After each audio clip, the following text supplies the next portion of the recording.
Welcome to MP Access. My name is Gina Galusha. I am the Executive Director of Memberships at the 5-Star Institute. We're at 5-Star Conference right now and having a conversation with Kimberly McClinton. Kimberly, tell us a little bit about yourself.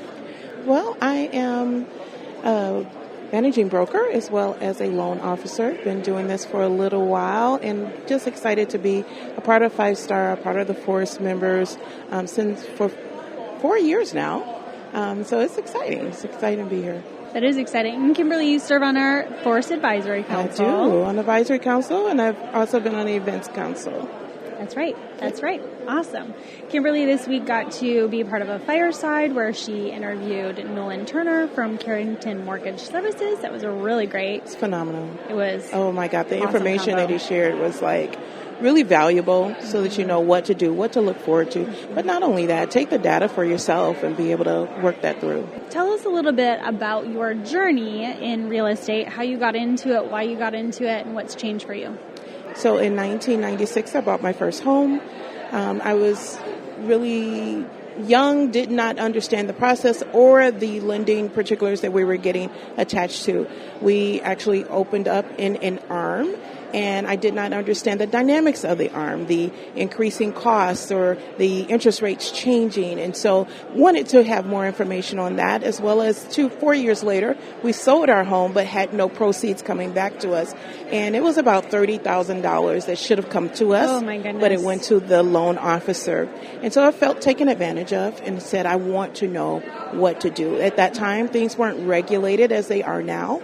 And so I got to become a loan officer in 2004 to understand the programs that are available to us, yet how it works, so that I can teach and train those that were like me to do the same. That you can have ownership, but knowing, the best ways to go. And so from that, I've been a loan officer since 2004, journeyed through teaching and training people, loving to be able to get them the loans that were fit their homes or their families. And then a few years later, I decided, why not do both? I was doing both anyway. So show them the homes and then become on the real estate side. Right. So that's how I got into this journey of real estate. Awesome. Okay, so tell me something I've always been curious about, honestly. You have your doctorate. I do. What is it in? My doctorate is in theology. Oh, okay. Awesome. I love that. So you are a loan officer. I am. And a real estate agent. I am. Broker. And then also a doctor of theology. I am. Wow. So I would love to hear more about what you love. So you got into this to help educate people, to right a wrong that was done to you and make sure it wasn't done to others. Mm-hmm. What's kept you here? What's kept you in this industry? There's a power being able to give people their keys. They begin to trust you with their life. And when you are somebody that's reliable, can be accountable, and then to share them the dynamics of this is your truth, and your truth is not everyone else's truth. Your file is not everyone else's file. Right. Your debt to income ratio, I just had to tell a client this, your debt to income ratio is not everyone else's, so their pattern and their path may be different. One of the things that I love being able to do is tell somebody who's not quite ready, not a no, but it's a not right now, let's prepare. Right. And so that causes there to be this trust within you that they call you almost for everything. And now I think that goes to an extreme sometimes, but it does call them to rely on you for a lot of their financial decisions. And it's one of the biggest investments that they're taking care of. And one of the things that I try to position them for when they're first starting is you don't want this to be your only thing. You want to make your money work for you. And so how do you build a real estate portfolio to be able to have lasting funds, not just a home, but lasting funds? Right. So maybe next step, financial advisor? Maybe. But it's so true. You know, I love what you said about it's not a no. It's a let's talk about how you get there. Yeah. You know, and let's talk about the journey and what you need to do. Absolutely. Because there's a process with, credit. If your name is good enough to be signed onto it, can you handle this right now? And that's just the truth. And if you can't handle it, maybe you can't do a $300,000 house right now or a $600,000. Maybe you need to start halfway and then build your way there. Doesn't mean I'm stuck here forever. You got to be able to show them where their future could look better and brighter. You just got to build towards it. Right. And work towards it. Yeah. And I think, too, what we see on the regular is it's good for people not to take on more than they can handle. Absolutely. And to understand what they can handle, because otherwise things that are pretty traumatic happen. Yeah. Absolutely. And a home is more than a place to stay. Yeah. It's your memories. It's you and I were talking earlier about location. Yeah. The way that I remember what was happening was in the pictures. Which house were we in? Right. What memories were we building that year for our family? So it really is an integral part of your life. Yes. It is. And your personhood in a lot of ways. Mm-hmm. Yeah, totally. Okay. So, biggest lessons in terms of how you approach your work and what, if you wanted to impart something, a lesson that you learned that you're like, hey, I want you to know about this too and share on this podcast, what would you say? I would say that you're responsible for what you do with your name and your life. As a loan officer, starting out early, it was like, I took responsibility if a deal fell through. And the truth of the matter is that deal had nothing to do with me. It was the person's paperwork, their history, their willingness to pay, their ability to pay. And if that did not fit, that meant they didn't qualify for this. And it's nothing personal. These are the numbers. This is how this program works. Do we align with it? Can we fit within it? Or are we trying to pull from every tree that we walk by of money that's not really there? And so it's bringing people to that fact. Your friend may have been able to do it, but their scenario is a lot different than yours. And so taking responsibility for what you've done, your ownership, does not mean you have to stay stuck there. It means that we have to progress from this point. And now how do we do that?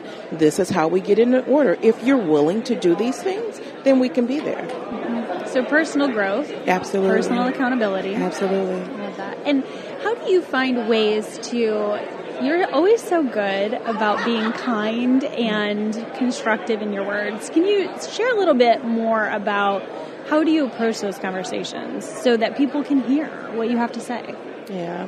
I think starting off with it's possible gives them hope. Mm-hmm. That even though I have to have a hard conversation with you, it doesn't mean that we're done, it's over with, I can't do it, it's just torn up, you're just the worst person in the world.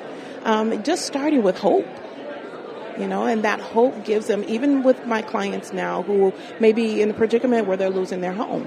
I've had to navigate that with a number of clients, especially through the last 6 months, because there was a reassessment done in Illinois with the taxes in Cook County.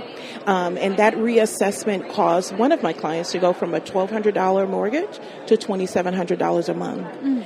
And she looked at it and there was no hope. And so I had to be able to share with her, okay, this was your first home. You did your best. Your tax increase had nothing to do with you, but it is a dynamic that we have to face. So your best position is to sell it. Don't ruin your name over it. Sell it. Don't hide your head in the sand. No ostriching. Right. Sell it, and let's get you recovered, and then you can buy again in 2 years. So it's always trying to give hope where there is despair. Love that. Hope where there is despair. And is part of it too, like a path, right? It's hope. Okay, great. Now here's the path. Right. Yeah. Oh, absolutely. Mm-hmm. You got to be able to share that out. And one of the things that I'll do, if I'm on a Zoom, I'll pull up a whiteboard and I'll tell them, hey, this is the path to go. And then here are the points that we'll communicate to make sure that we're still staying intact and on the path. Because a lot of people will get a path and then you leave them and they're like, oh, okay, and they fall off. And then you contact them a year later and they're like, oh, yeah, I just kind of did something different. How do you organize all of that? Do you have calendar reminders for yourself? I do. I use different software as well as calendar reminders to say, hey, contact this person. But for me, it's a lot of things that I have fillers with my people. I don't know why, but I just connect with them well, and I'll fill when there's time for them to be evaluated. Gotcha. Impressive. That's such a service. I mean, because ultimately, they come back, don't come back. I mean, they are a client, right? And you want to retain that client, but at the same time, that's such a servant-hearted mindset. It's beautiful. Thank you. Yeah, you're welcome. I would want someone to do that for me. Absolutely. Yeah. And so I give it. Right. Beautiful. All right. So how has the industry changed? We talked a little bit about, regulation and that kind of thing. You've been in real estate for a while, too. How has the industry changed, and how have you adapted to that change? So one of the things I've learned about real estate, and even on the lending side, there are highs and lows. There are changes that impact you, and you have to first and foremost understand the change. Understand that there is some good in the change, even though it causes a lot of heartache. How do you find that good? Tell me about that. Well, I believe that when there's tightening of restrictions, like it's not all access for credit. Like when I first got in it, like we were doing just totally blind loans, right? And those are great because you were getting the monies, but people weren't staying in those homes long, right? And so now you're dealing with people trying to figure out, what am I going to do next? Okay. And then I'm going into rental. So now I'm down and depressed because I used to own this big, beautiful house. And now I'm in a studio apartment because that's all I can afford. And so when you look at change, you got to look at what is the advantage of the change. That advantage of the changes is supposedly overall to make the industry better, as well as lending better for people who may or may not be able to afford it. And so looking at the good in that and trying to digest it and then be able to share it with the client of, hey, this is how the industry has changed. It is for the better. Let's talk about the NAR decision, right? When that came down, a lot of agents were like really challenged to accept the change. But what it actually taught us to do was to communicate with the other side. Listen, we've got to work to make this deal work. How can we do that? It taught us better negotiating skills. And collaboration, yeah. Absolutely. And so if we can look at each other as not competitors, but as a team working together to get both sides to the table and get them ultimately what they're both desiring, then we can do that. Absolutely. Let's talk about it. That's all. So you serve a lot. You do. I mean, we already talked about how you serve your clients. You serve us at 5 Star and the Force. You've been a great advocate. You also have really insightful and purposeful comments. Like when you speak, I know something good and thoughtful is coming. So tell us a little bit more about why you choose to serve and what good you found in serving. I choose to serve because there are so many people that don't know, and they'll hang on the outer courts and not get the details, not get the goods, not get the access that is actually right in front of their face. But if I'm serving and they're comfortable enough to come up to me, I can show them the way. I was able to do that with a person today. He was like, I'm trying to get these meetings, and I've been on my app, and I'm trying to do this, and I'm trying to do that, and I missed this email, and I'm like, why don't you go to the registration desk and ask if someone can help you with that or get you that link? And he went, he's like, I got the link. I got meetings scheduled. I'm like, see, but had I not known, they would have just stayed hanging out on the outer courts to see if they can meet someone randomly. You're such a good ambassador. We appreciate you being an ambassador this year. Thank you. For sure. Okay, so how has that service shaped your perspective about, has there anything been changed? I mean, I feel as though part of this is just who you are, right? But through your years of service, what has changed in your perspective? What have you learned from it? I've learned that there's enough for everyone. Some people are very, they call them gatekeepers nowadays, right? And they just want it all to themselves. Close to the best. Yeah. And I'm, that's okay, but I'm just more of, listen, everyone's here to be able to get and to gain, right? There's enough share in our areas, respectively, that if you get the information, then you can work it in your area, and we're building our industry to be better. And I think when you come from that, it's not always a dogfight. I hate the dogfights. It's like, let's work together. You have your space, I have my space, and it doesn't have to cross or compete with one another. And I think that just changes. That has changed me in my perspective to say I'm not against people.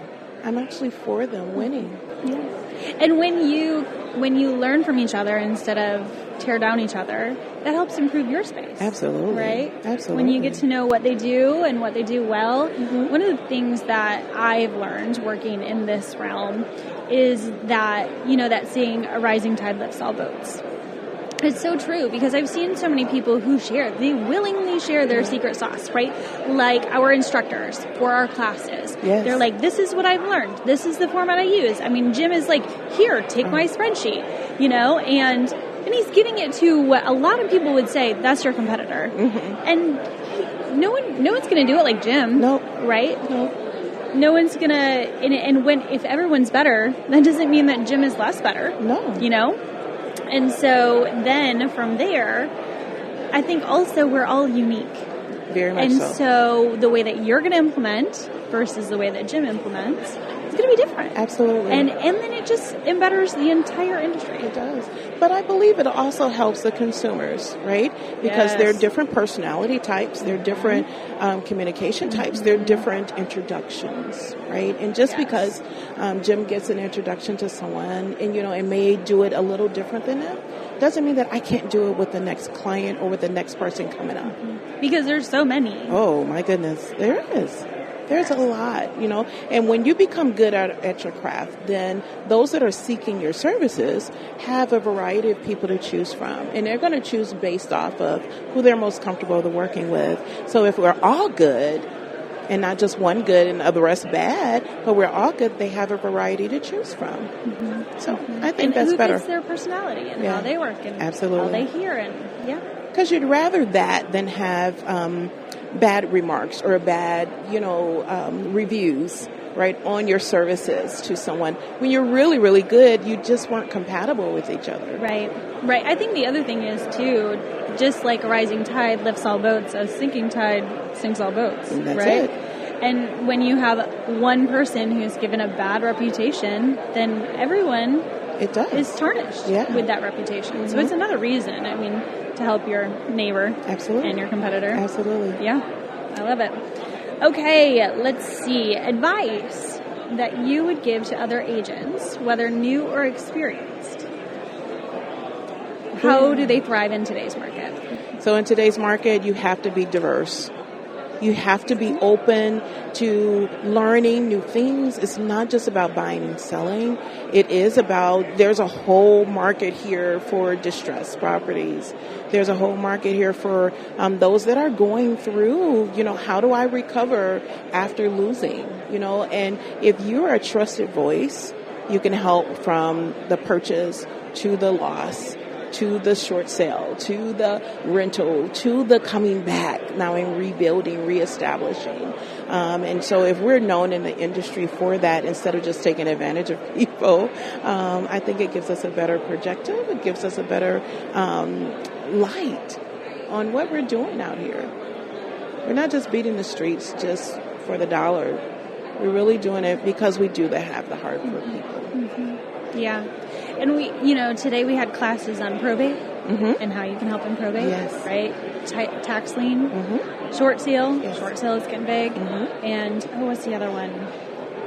Title issues. Yes. And how you can support in that. There's so many ways that y'all's expertise is transferable. Yes, it is. And can support in so many ways. What would you say to someone, because there's another voice that might say, if you are jack of all trades, you're master of none, right? And if you spread yourself too thin. So how do you explore how you're going to diversify, what you're going to diversify into? So I believe that real estate can lead you into so many different areas and venues, right? Your predominant knowledge is in real estate.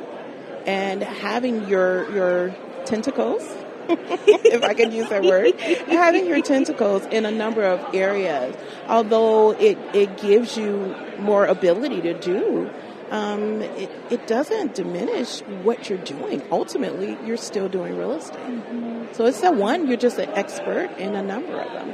You have generalists with doctors, right? Yeah. And they can then refer you to specialists. So with real estate, we use the same teams. We use attorneys, we use title companies, and we use realtors and loan officers, right? In the industry throughout. So why not have the expertise in the other areas? That's such a good point. What a great analogy. That was a really good analogy. You've got your specialists, you've got your team, right? And you know who to consult. Right. And who to learn from. Exactly. Yeah. Everybody has a different situation. So when we're looking at bankruptcy, someone has gotten in trouble like financially. Maybe they've lost income. And now they can no longer take care of everything they were with their income, right? So they need to do the bankruptcy. That means they may have some loss, but they can have recovery as well. With probate, you've lost the person that owned, the property. Yeah. And now the family has to figure out, what do we do? I may have my own, or I've never owned. What do I do? And so you still need the realtor, the attorney, the title company to work with you. So you're using the same teams. That makes total sense. So as you're thinking forward to what's coming, mm-hmm. and you've done a lot, and you've explored a lot, and you're learning all the time. Mm-hmm. What gets you really excited? What lights you up about what you see coming?